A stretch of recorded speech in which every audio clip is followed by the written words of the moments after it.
Hello 10th class. इस video में हम डिस्कस करेंगे आप सबका most awaited chapter that is trigonometry. बेटा ये वो चैप्टर है जिसमें बहुत ज्यादा बच्चे घबराते हैं।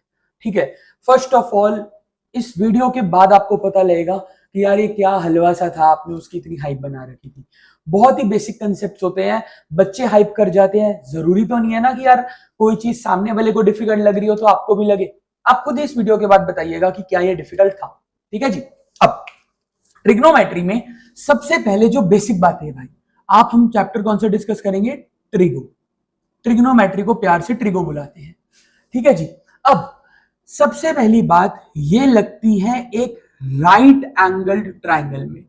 ट्रिग्नोमेट्री अप्लाई होती है एक राइट एंगल ट्राइंगल में। भैया राइट एंगल ट्राइंगल कौन सा ट्राइंगल होता है?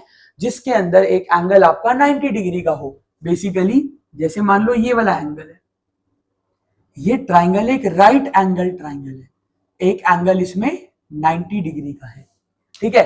अब ट्राइंगल में कितने एंगल्स होते हैं बेटा? जितने कॉर्नर होंगे वहां एंगल बनेगा। एक कॉर्नर, दूसरा कॉर्नर, तीसरा कॉर्नर, टोटल 3 ट्राइंगल रहेंगे, 3 एंगल्स रहेंगे। एक उसमें से 90 डिग्री का हो गया क्योंकि राइट एंगल ट्राइंगल है। मेन जो गेम होगी ना आपकी, वो या तो इस वाले एंगल की होगी या फिर इस वाले एंगल की होगी। अब बेटा 90% क्वेश्चंस में ना आपका जो एंगल होगा वो यहां पर होगा। ये देखो मैंने क्या बनाया, ये ओ के अंदर डिजाइन पा दिया, या फिर ये जो एंगल है ये यहां पर भी प्रेजेंट हो सकता है इसकी जगह।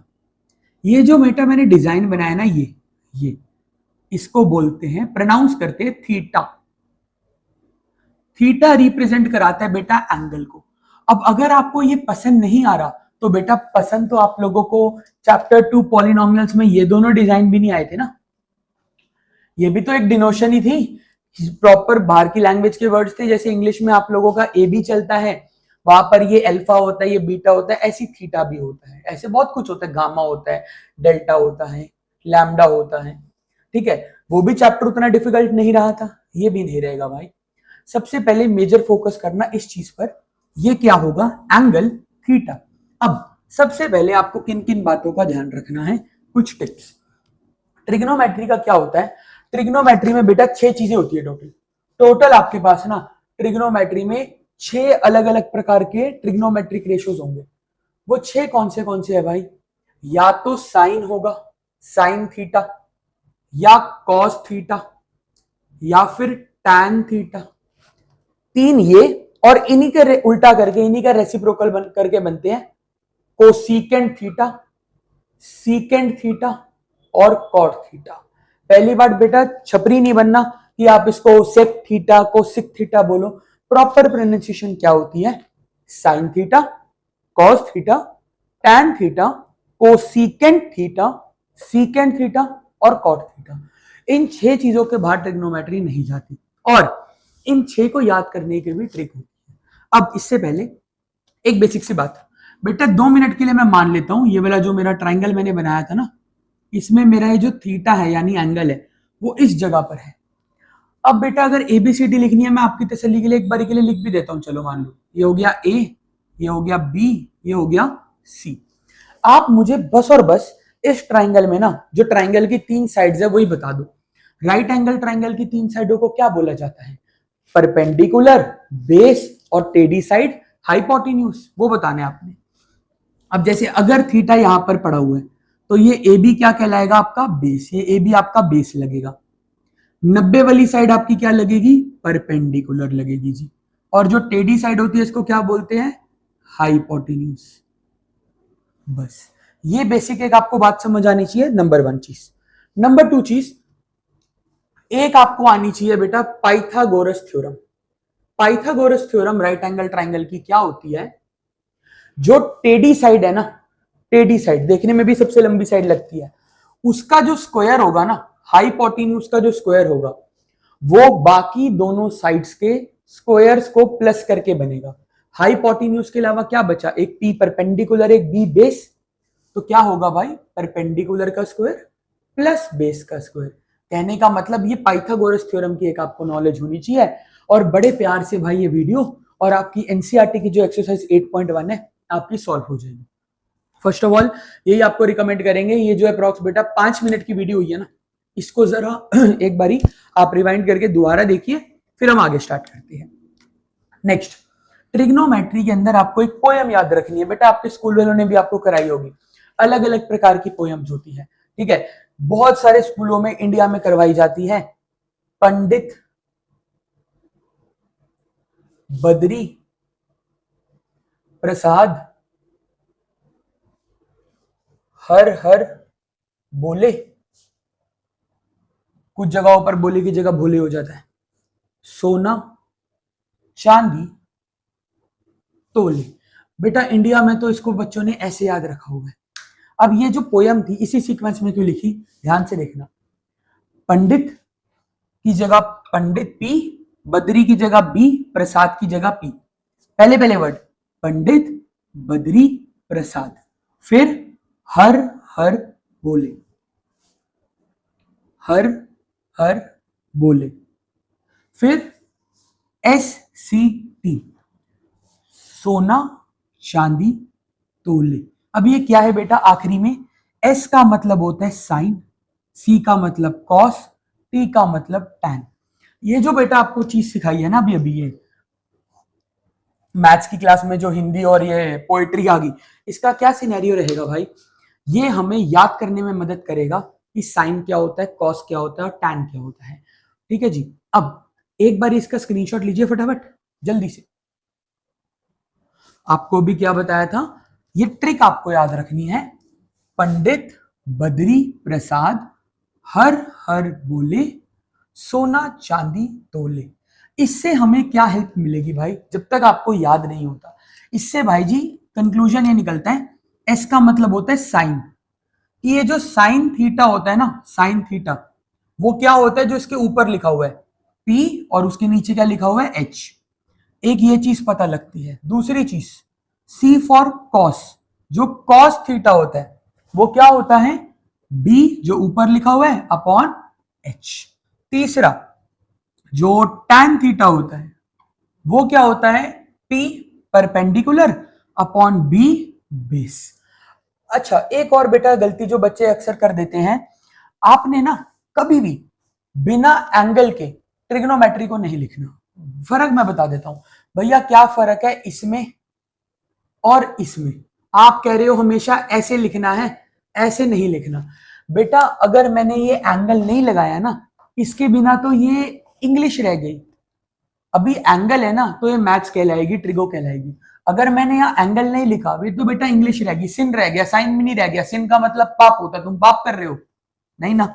ऐसे कभी नहीं लिखना। जब भी ट्रिग्नोमेट्री लिखनी है ना, उसके साथ उसका एंगल आएगा। वो उसके साथ में थीटा हो सकता है, एक्स हो सकता है, अल्फा हो सकता है, एडवांस क्वेश्चंस में बीटा हो सकता है, इवन ए हो सकता है, बी हो सकता है। एंगल जरूर होगा साथ में, बिना एंगल के इनकी कोई वैल्यू नहीं है। फिर तो ये मैथ्स ही नहीं है ना बेटा, फिर तो ये इंग्लिश रहेगी आपकी। अब इसको अप्लाई कैसे किया जाता है वो देखते हैं। फुल क्वेश्चन मैं आपको करवा के दिखाता हूं, फुल बेसिक सा क्वेश्चन, बिल्कुल बेसिक क्वेश्चन। आपके पास एक क्वेश्चन गिवन है, मान लो इन सिंपली, और भी बेसिक सा सिंपल क्वेश्चन है। मान लो आपको बोल रखा है sine theta is equal to 4/5।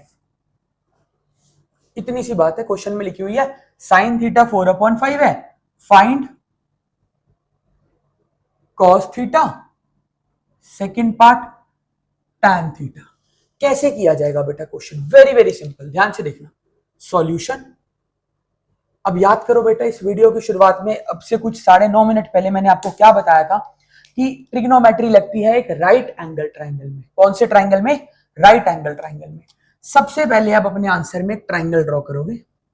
अपनी पसंद का नाम बेटा इसको आप दे सकते हो, ABC, PQR, LMN, जो आपको अच्छी लगे, ठीक है, कोई फर्क नहीं पड़ता। नाम दे दिया, देख के पता लग रहा है ये वाला एंगल 90 का। कुछ नहीं बोला होता तो ये जो थीटा होता है ना उसको यहां बनाते हैं इस जगह पर।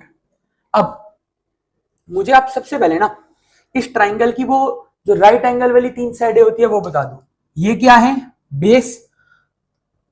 ये 90 वाला कौन है, परपेंडिकुलर। ये टेढ़ी साइड कौन है, हाइपोटेन्यूज। इसके बाद आप ये लिखो आपको गिवन क्या है। आपको बेटा गिवन है sine theta is equal to 4/5। ये मैंने लिख रहा भाई, ये गिवन है हमें, ये चीज तो हमें गिवन है। अब बस इतनी बात अगर आपको पता है ना बेटा, आपने अपनी पोयम चलानी है, जो पोयम अभी अभी आपने लिखी थी। दोबारा लिख देता हूं मैं, पंडित बद्री प्रसाद हर हर बोले, सोना चांदी तोले। यार मेरे को पोयम के हिसाब से देखना है, मुझे क्वेश्चन में एस गिवन है, सी गिवन है या टी गिवन है, यानी साइन गिवन है, कॉस गिवन है या टैन गिवन है। तो बेटा देखो क्वेश्चन, इस क्वेश्चन में मुझे क्या गिवन है, साइन। अब मुझे पता है कि साइन क्या होता है, वहां पे भी लिखा हुआ है बेटा, साइन थीटा क्या होता है, P अपॉन एच। तो मैं क्या करूंगा, मैं इस क्वेश्चन में जैसे मुझे साइन थीटा 4/5 गिवन है, मैं इसके आगे लिख दूंगा भाई, साइन तो P अपॉन एच होता है ना, तो ये ऊपर वाला P हो गया, नीचे वाला H हो गया। तो मैं कह सकता हूं भाई कि परपेंडिकुलर की वैल्यू 4 हो गई, H की वैल्यू 5 हो गई, ये चीज। अब यहां पर कुछ बच्चे बोलेंगे कि भैया हमारे स्कूल में तो हमने देखा था के भी लिखा होता है। बेटा वो कॉमन कुमन लेके जब कटिंग कर रखी होती है ना, तो लिखा होता है, ठीक है। अब कल को मान लो फॉर एग्जांपल ये वाली वीडियो वायरल हो जाती है, कोई उसका क्लिप कट करके डाल दे कि इन्होंने तो बीच में के नहीं लिखवाया, हर जगह तो लिखा हुआ होता है। वो जो के होता है ना, जैसे आप लोगों ने जब स्कूल में चैप्टर करा होगा, यहाँ पर ऐसे लिखा होता है 4K 5K। के क्यों लगा देते हैं कि अगर कुछ कटिंग कुटिंग करके कांस्टेंट काटे। एक बारी एक क्वेश्चन के लिए, एक दो क्वेश्चनों के लिए आप बिना के समझ के देखो इसको कि भाई हमने क्या करा, जो गिवन था उसको लिखा, साइन थीटा 4/5, 4 के सामने वाला P परपेंडिकुलर, मतलब साइन थीटा की सिंपल देखो ना, उसकी भी जरूरत नहीं है, साइन थीटा होता है P अपॉन एच, और इन्होंने दे रखा है 4/5। तो जायज सी बात है भाई, P क्या होगा 4, H क्या होगा 5। राइट एंगल ट्राइंगल में तीन चीजें होती है भाई, टोटल तीन चीजें, अगर मैं उसकी बात करूं साइडों की, एक परपेंडिकुलर, एक बेस, एक हाइपोटेन्यूज। आपको बेटा परपेंडिकुलर गिवन है, हाइपोटेन्यूज गिवन है, क्या बचा, बेस बचा ना, बी बचा ना जो नहीं पता क्वेश्चन मार्क। तो कुछ भी कोई बात नहीं, आप सिंपली लिख दो यूजिंग पाइथागोरस थ्योरम, हम पाइथागोरस थ्योरम लगा देंगे। पाइथागोरस थ्योरम क्या होती है, टेढ़ा स्क्वायर इज इक्वल टू बाकी दोनों का स्क्वायर, टेढ़ा यानी बेटा एक्स स्क्वायर, कोई दो चीजें आपको गिवन होगी, तीसरी अपने आप आ जाएगी। एक्स स्क्वायर कितना है 5 का स्क्वायर, बेस मेरे को पता नहीं बेटा ना मालूम, और p की जगह 4 का स्क्वायर। 5 का स्क्वायर क्या होता है 25, ये बेटा b स्क्वायर, और 4 का स्क्वायर 16, ये प्लस का 16 इधर आके 25 के पास क्या हो जाएगा minus, 25 minus 16 is equal to B square. 25 minus 16 बेटा गिन के देख लेना 9 होता है, 9 is equal to B square. मैं ऐसा भी कह सकता हूं भाई कि बी स्क्वायर की वैल्यू 9 है, तो फिर बी क्या होगा, किसका स्क्वायर 9 होता है 3 का, आमने सामने स्क्वायर से स्क्वायर कट, मोटी मोटी बात बी आ गया मेरे पास 3। अब मेरे को ये बी भी मालूम है, अब मेरे लिए प्रॉब्लम नहीं है। अब क्योंकि मेरे को ये बी भी पता लग गया ना, नाउ नॉट एन इशू। अब मेरे को पता है भाई कि देयरफॉर मेरे क्वेश्चन में परपेंडिकुलर तो 4 था गिवन था, हाइपोटेन्यूज 5 था गिवन था, बेस पे तारा लगा देता हूं, मैंने मेहनत करके निकाल लिया 3 है। अब भाई ये तो कॉस टैन कह रहा है, कोई सा भी रेशो निकल जाएगा। अब जैसे मान लो इसने आपको बोला कॉस थीटा बताओ क्या होता है, आपने परवाह नहीं मारनी, आपने पोयम गा देनी है, पंडित बद्री प्रसाद हर हर बोले, सोना चांदी तोले। उसके हिसाब से कॉस की वैल्यू क्या बैठेगी बेटा, बी अपॉन एच।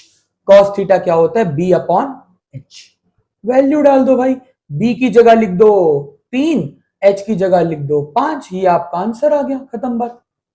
रही बात दूसरा क्या बोल रहा था क्वेश्चन, टैन बता दो, टैन थीटा आपने फिर से कुछ नहीं करना, आपने पोयम गा देनी है, पंडित बद्री प्रसाद हर हर बोले, सोना चांदी तोले। उसके हिसाब से टैन क्या बैठेगा देखो, P upon B, P upon B. तो बेटा P देख लो क्वेश्चन में क्या था, P था बेटा हमारा 4, ये रहा, और B मैंने मेहनत करके निकाला 3, मेरा आंसर आ गया भाई। इतना बेसिक सा काम होता है भाई, यही करना होता है बेयर मिनिमम ट्रिगों में। और जो लोग सोच रहे कि भैया अभी आगे वो 0.3 0.4 वाली एक्सरसाइज भी तो आएगी, ओल्ड बुक्स में 0.4 है बेटा, उनकी भी ट्रिक्स होती है, ठीक है। अगर वो वाला सारा हमने ऑनलाइन में करा ना तो जरूर आपको बताएंगे, अगर सारा ऑनलाइन में नहीं भी करा ना तो 2-3 उसकी तगड़ी वीडियोस मैं ऑनलाइन अवेलेबल करा दूंगा फ्री ऑफ कॉस्ट, ठीक है। इसको नोट करो पहले, ये क्वेश्चन करके आप ये वाला क्वेश्चन नोट करिए और फटाफट से इसको करिए, ठीक है।